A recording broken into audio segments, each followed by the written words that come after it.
Welcome to Devasena అభిరుచులు. Brain fry చేస్తున్నామండి. ఇప్పుడు మనం మేక మాంసంలో మేక తలకాయలో ఉన్న బ్రెయిన్ అండి ఇది. చూడండి ఎలా ఉందో. ఇలా ఉంటుందండి బ్రెయిన్ అనేది. తలకాయ కూర తెచ్చుకున్నప్పుడు అందులో వెళ్తుంది ఇది. దాన్ని మనం ఇప్పుడు ఫ్రై చేసే విధానం చూపిస్తాను. ముందుగా మనం స్టవ్ మీద వేనీళ్ళు పెట్టుకోవాలండి. వేనీళ్ళు బాగా బాయిల్ అయ్యేటప్పుడు మనం దాంట్లో కొంచెం సాల్ట్ వేసేసి, ఈ బ్రెయిన్ అనేది మెదడు అని కూడా అంటారండి. తెలుగులో మెదడు అంటారు, ఇంగ్లీష్లో బ్రెయిన్ అంటారు. ఇప్పుడు మనం దాన్ని వేనీళ్ళు వేసేసి తీసి పక్కకు పెట్టేసుకుందామండి. ఇప్పుడు స్టవ్ మీద కడాయి పెట్టేసి కడాయిలో ఆయిల్ వేసుకుందాము. ఆయిల్ కొంచెం హీట్ ఎక్కిన తర్వాత పచ్చిమిరపకాయలు, ఆనియన్ వేసుకోవాలండి. సన్నగా తరిగి పెట్టుకోవాలి ఆనియన్. ఒక పెద్ద ఆనియన్ ఒకటి వేసుకుంటే సరిపోతుందండి. ఈ ఆనియను, ఈ పచ్చిమిరపకాయలు బాగా వేగాలి. వేగేటప్పుడు కొంచెం సాల్ట్ వేసుకుందామండి. ఎక్కువ సాల్ట్ పట్టదు, ఎందుకంటే ఆల్రెడీ మనం వాటర్లో వేసి ఉడకబెట్టినాం కాబట్టి కొంచెం చిటికెడు సాల్ట్ వేస్తే సరిపోతుందండి.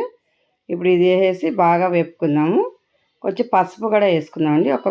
కొంచెం ఎక్కువ వేద్దాం, ఒక్క ప్రయాణం చేస్తున్నాం కాబట్టి మనం కొంచెం వేసుకుంటే చాలండి. ఇది బాగా వేపుకోవాలి. ఇది బాగా వేగిన తర్వాత అల్లం వెల్లిగడ్డ పేస్ట్ వేసి అల్లం వెల్లిగడ్డ పేస్ట్ కూడా బాగా వేపేసుకున్నాము. ఇప్పుడు ఇందులో మనం ఉడకబెట్టి పెట్టుకున్న బ్రెయిన్ ఇందులో వేసేసి బాగా కలిపేసేయాలండి. బాగా సన్నగా గుడ్డు పట్టులాగా చేసుకోవాలండి. ఇది సన్నగా గుడ్డు కొట్టేసినట్టుగానే దీన్ని కూడా అదే విధంగా కొట్టేస్తాము.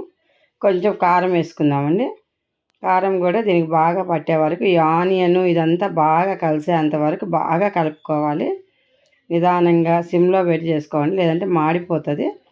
ఈ విధంగా స్పూన్తో ఇట్లా నలుపుకుంటూ చేసుకుంటే బాగుంటుందండి. ఇప్పుడు ఇందులో కొంచెం ధనియాల పొడి వేసుకుందాము. ధనియాల పొడి ఒక 1/2 టీ స్పూన్ ధనియాల పొడి వేసుకోవాలండి. ఒక 1/4 టీ స్పూన్ అంటే గరం మసాలా. ఇవన్నీ వేసేసి బాగా కలుపుకోవాలి. సిమ్లో పెట్టి చేసుకోవాలండి. మంట పెద్దగా పెట్టేస్తే మాడిపోతుంది. సిమ్లో పెట్టి నిదానంగా మనం వేసిన ఆయిల్ అంతా కూడా బయటకు వచ్చేంత వరకు వేపుకోవాలండి. చూడండి, ఈ విధంగా బాగా వేగాలి.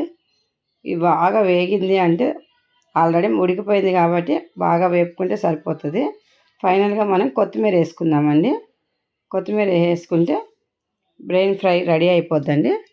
చూడండి, ఈ విధంగా బాగా కలిపేసుకోవాలి. ఇది వేడివేడిగానే తినాలండి, చల్లారితే అస్సలు తినలేరు. వేడి మీద తింటేనే బాగుంటుంది, చాలా బాగుంటుంది. టేస్ట్ మాత్రం చాలా బాగుంటుంది. ఎప్పుడు తినని వాళ్ళకి కొత్తగా ఉంటుంది, కానీ తినేటి వాళ్ళకైతే బాగా ఉంటుందండి. ఇప్పుడు మనం సర్వింగ్ ప్లేట్లో తీసేసుకుందాము. బ్రెయిన్ ఫ్రై రెడీ అయిపోయిందండి. ఇది తీసేసి ఇప్పుడు ప్లేట్లో పెట్టేసుకొని వేడి మీద తినాలండి, చల్లారితే అస్సలు తినలేరు. చూడండి, మీరు కూడా బ్రెయిన్ తీసుకొని ఈ విధంగా చేసుకొని తిని చూసి ఎలా ఉందో మాకు కామెంట్స్ పెట్టడం మర్చిపోవద్దండి. చాలా బాగుంటుంది. లైక్ చేయండి, షేర్ చేయండి, సబ్స్క్రైబర్ చేయండి. కొత్తగా మా ఛానల్ చూసే వాళ్ళు ఎవరైనా ఉంటే సబ్స్క్రైబర్ చేయడం మర్చిపోవద్దండి.